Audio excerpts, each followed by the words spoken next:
ಪಶ್ಚಿಮ ಏಷ್ಯಾದಲ್ಲಿ ಯುದ್ಧದ ಭೀತಿ ಆವರಿಸಿರುವ ಬೆನ್ನಲ್ಲೇ ಭಾರತ ತೈಲ ಪೂರೈಕೆ ಮತ್ತು ಸಮುದ್ರ ಮಾರ್ಗ ಸುರಕ್ಷತೆಯ ವಿಷಯದಲ್ಲಿ ವಿದೇಶಾಂಗ ಸಚಿವ ಎಸ್ ಜೈಶಂಕರ್ ದೊಡ್ಡ ರಾಜತಾಂತ್ರಿಕ ಜಯ ದಾಖಲಿಸಿದ್ದಾರೆ.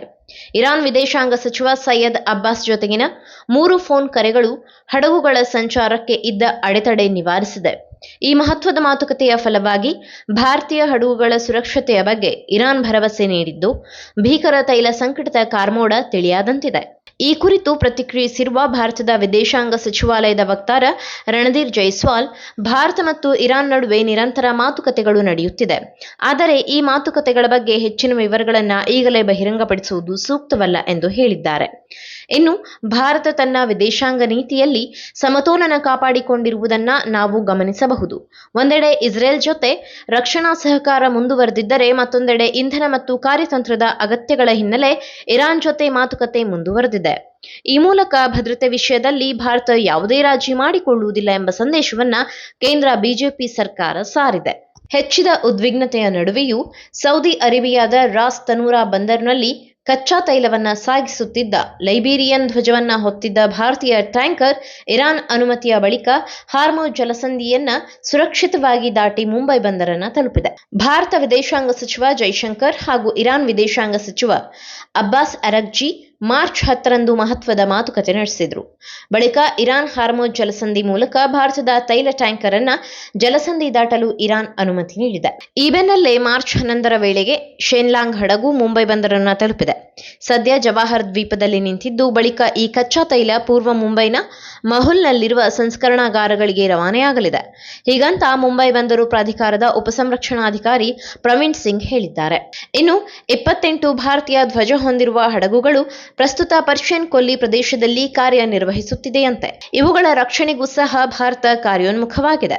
ಇಸ್ರೇಲ್, ಅಮೆರಿಕ ಹಾಗೂ ಇರಾನ್ ನಡುವಿನ ಯುದ್ಧದ ಎಫೆಕ್ಟ್ ಕರ್ನಾಟಕದ ಮೇಲೂ ಆಗುತ್ತಿದೆ. ರಾಜ್ಯದಲ್ಲೂ ಅಡುಗೆ ಅನಿಲದ ಕೊರತೆ ಎದುರಾಗಿದೆ. ಈ ಬಗ್ಗೆ ಡಿಸಿಎಂ ಡಿಕೆ ಶಿವಕುಮಾರ್ ಮೌನ ಮುರಿದಿದ್ದು, ರಾಜ್ಯದ ಸಂಸದರ ವಿರುದ್ಧ ಆಕ್ರೋಶ ವ್ಯಕ್ತಪಡಿಸಿದ್ದಾರೆ. ಬೇರೆ ವಿಚಾರಗಳಲ್ಲಿ ಮಾತನಾಡುವ ಸಂಸದರು ಅಡುಗೆ ಅನಿಲ ಕೊರತೆ ವಿಚಾರವಾಗಿ ಸಂಸತ್ತಿನಲ್ಲಿ ಮಾತನಾಡಬೇಕು, ರಾಜ್ಯಕ್ಕೆ ನ್ಯಾಯ ಒದಗಿಸಿಕೊಡಬೇಕೆಂದು ಆಗ್ರಹಿಸಿದ್ದಾರೆ.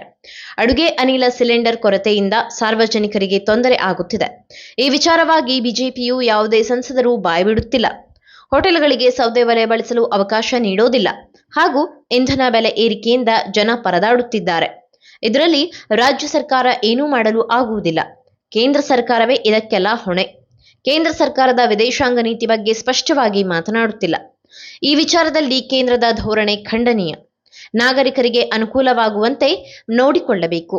ಮುಂದೆ ಪರಿಸ್ಥಿತಿ ಹೇಗಿರುತ್ತದೆಯೋ ಹೇಗೋ. ಈಗಾಗಲೇ ಗ್ಯಾಸ್ ಚಾಲಿತ ಆಟೋ ಬಂದ್ ಆಗಿದ್ದು ಸಮಸ್ಯೆ ಹೆಚ್ಚುತ್ತಿದೆ ಎಂದು ಡಿಕೆಶಿ ಕಿಡಿಕಾರಿದ್ದಾರೆ. ಕರ್ನಾಟಕ ಸೇರಿದಂತೆ ಇಡೀ ದೇಶದಲ್ಲೇ ಕಾಳಸಂತೆಯಲ್ಲಿ ವಾಣಿಜ್ಯ ಸಿಲಿಂಡರ್ ಮಾರಾಟ ಮಾಡಲಾಗ್ತಿದೆ ಅಂತ ಸಚಿವ ಈಶ್ವರ್ ಖಂಡ್ರೆ ಕಿಡಿಕಾರಿದ್ದಾರೆ. ಇದು ಗಂಭೀರವಾದ ಪ್ರಕರಣವಾಗಿದೆ. ಕೇಂದ್ರ ಸರ್ಕಾರ ಸಂಪೂರ್ಣ ವಿಫಲವಾಗಿದೆ.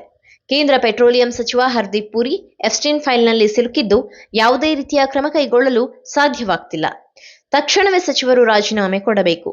ಸಿವಿಲ್ ವಾರ್ ಆಗುವ ಪರಿಸ್ಥಿತಿ ಬಂದಿದ್ದು, ಕೂಡಲೇ ಕೇಂದ್ರ ಸರ್ಕಾರ ಸೂಕ್ತ ಕ್ರಮ ಕೈಗೊಳ್ಳಬೇಕು.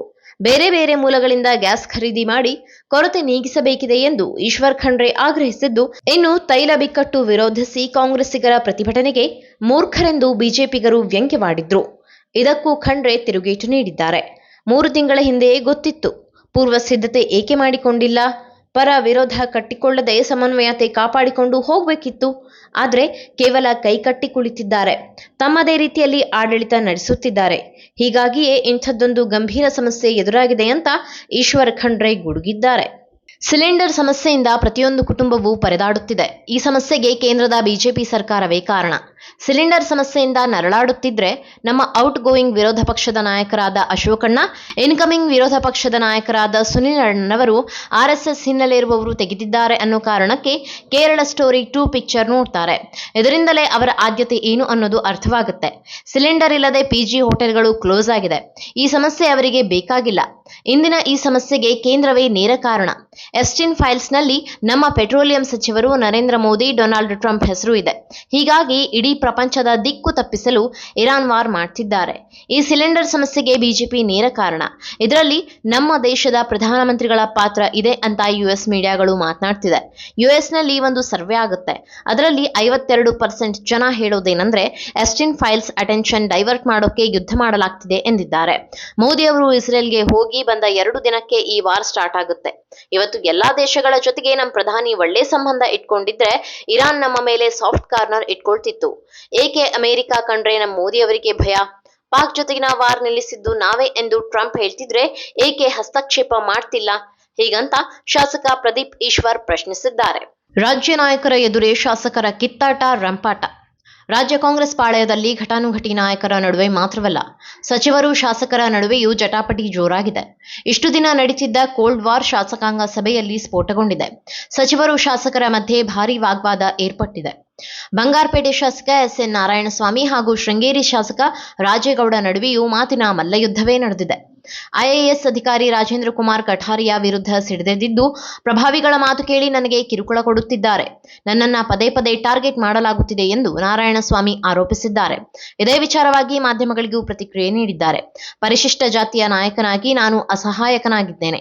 ನೋಂದಣಿ ಇಲಾಖೆಯಲ್ಲಿ ಆಗುತ್ತಿರುವ ತೊಂದರೆಗಳನ್ನ ಸರಿಪಡಿಸುತ್ತಿಲ್ಲ. ಜನರಿಗೆ ಸ್ಪಂದಿಸದ ಮುಖ್ಯಸ್ಥ ಕಠಾರಿಯಾ ವಿರುದ್ಧ 55 ಶಾಸಕರ ಸಹಿ ಸಂಗ್ರಹಿಸಿ ಸಿಎಂ ಗಮನಕ್ಕೆ ತಂದು ಸಮಸ್ಯೆ ಪರಿಹಾರಕ್ಕಾಗಿ ಮನವಿ ಮಾಡ್ತಿದ್ವಿ. ಆ ವೇಳೆ ಶಾಸಕ ರಾಜೇಗೌಡ ಎದ್ದು ನಿಂತು ಕಠಾರಿಯಾ ಪರ ಮಾತನಾಡೋದಕ್ಕೆ ಶುರು ಮಾಡಿದ್ರು. ಆಗ ಇಬ್ಬರಿಗೂ ಜಗಳ ಆಯಿತು. ಹಾಗಾಗಿಯೇ ಸಭೆಯಿಂದ ಹೊರಬಂದೆ ಅಂತ ನಾರಾಯಣಸ್ವಾಮಿ ಸ್ಪಷ್ಟನೆ ನೀಡಿದ್ದಾರೆ.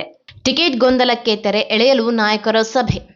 ದಾವಣಗೆರೆ ದಕ್ಷಿಣ ವಿಧಾನಸಭೆ ಕ್ಷೇತ್ರ ಉಪಚುನಾವಣೆ ಟಿಕೆಟ್ ಗೊಂದಲ ಜೋರಾಗಿದೆ. ಮುಸ್ಲಿಮರಿಗೆ ಟಿಕೆಟ್ ಕೊಡಬೇಕೆಂದು ಮುಸ್ಲಿಂ ಮುಖಂಡರು ಪಟ್ಟು ಹಿಡಿದಿದ್ದಾರೆ. ಮತ್ತೊಂದು ಕಡೆಯಲ್ಲಿ ಶಾಮನೂರು ಅವರ ಮೊಮ್ಮಗ ಸಮರ್ಥ್ಗೆ ಟಿಕೆಟ್ ಕೊಡಬೇಕೆಂದು ಕುಟುಂಬಸ್ಥರ ಬೇಡಿಕೆಯಾಗಿದೆ. ಈ ನಿಟ್ಟಿನಲ್ಲಿ ಗೊಂದಲಕ್ಕೆ ತೆರೆ ಎಳೆಯುವ ನಿಟ್ಟಿನಲ್ಲಿ ಅಭಿಪ್ರಾಯ ಸಂಗ್ರಹ ಮಾಡಲಾಗಿದೆ. ಕೆಪಿಸಿಸಿ ಅಧ್ಯಕ್ಷ ಡಿಕೆಶಿ ಸೂಚನೆ ಮೇರೆಗೆ ಉಸ್ತುವಾರಿ ಸಮನ್ವಯ ಸಮಿತಿ ಸಭೆ ನಡೆಸಲಾಗಿದೆ. ಎಸ್ಎಸ್ ಮಲ್ಲಿಕಾರ್ಜುನ್, ಈಶ್ವರ್ ಖಂಡ್ರೆ, ಮುನಿಯಪ್ಪ, ಕೃಷ್ಣ ಬೈರೇಗೌಡ, ತನ್ವೀರ್ ಸೇಠ್, ಜಮೀರ್ ಅಹಮದ್ ಸೇರಿದಂತೆ ಶಾಸಕರು, ಜಿಲ್ಲಾ ನಾಯಕರು ಕೂಡ ಭಾಗಿಯಾಗಿದ್ರು. ಸಭೆಯಲ್ಲಿ ವಿನ್ನಿಂಗ್ ಸ್ಟ್ರಾಟಜಿ ಬಗ್ಗೆ ಸಮಾಲೋಚನೆ ನಡೆಸಲಾಗಿದೆ. ಇದೇ ವಿಚಾರವಾಗಿ ಮಾರ್ಚ್ 24ರಂದು ಮತ್ತೊಂದು ಸುತ್ತಿನ ಸಭೆ ನಡೆಸಲು ತೀರ್ಮಾನಿಸಲಾಗಿದೆ. ಸಭೆ ಬಳಿಕ ಕೆಪಿಸಿಸಿ ಕಾರ್ಯಾಧ್ಯಕ್ಷ ಮಂಜುನಾಥ್ ಭಂಡಾರಿ ಪ್ರತಿಕ್ರಿಯೆ ನೀಡಿ ಡಿಕೆಶಿ ಸಂದೇಶವನ್ನ ರವಾನಿಸುವ ಕೆಲಸ ಮಾಡಿದ್ರು. ಅಭ್ಯರ್ಥಿಗಳ ಬಗ್ಗೆ ಯಾವುದೇ ಹೇಳಿಕೆಯನ್ನ ಕೊಡುವಂತಿಲ್ಲ, ಗೆಲುವಿನ ಬಗ್ಗೆ ಅಷ್ಟೇ ಯೋಚಿಸಬೇಕು. ಅಭ್ಯರ್ಥಿ ಬಗ್ಗೆ ಹೈಕಮಾಂಡ್ ಅಥವಾ ರಾಜ್ಯ ನಾಯಕರಷ್ಟೇ ಹೇಳಿಕೆ ಕೊಡಬೇಕು.